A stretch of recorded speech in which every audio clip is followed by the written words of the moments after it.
Ambiance délétère dans les rangs du gouvernement. Depuis la diffusion d'un reportage sur M6, révélant la présence d'au moins un ministre du gouvernement dans des dîners clandestins organisés dans la capitale, une véritable chasse à l'homme est lancée pour tenter de trouver le coupable, comme le rapporte Le Point. Une suspicion qui inquiète dans les rangs de l'exécutif. Chaque ministre cesse de demander qui pouvait être là où les concernés, fait savoir un conseiller ministériel.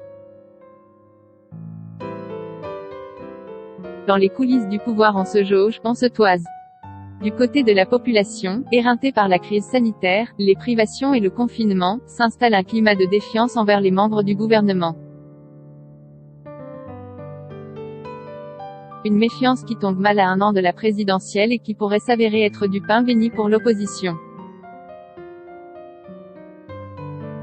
Je suis ulcéré. On balance tout le gouvernement en pâture, au tir aux pigeons. Ça va nous faire un mal de chien dans l'opinion. Maintenant, ça suffit, soit il y en a un qui a merdé et il dégage Manu Militari avec le goudron et les plumes, soit il est Y à rien. Ça me terrorise dans la perspective de la présidentielle. C'est le pire des poisons, regrette un conseiller. D'autant que la rumeur a pris de l'ampleur et n'est plus cantonnée aux seuls réseaux sociaux.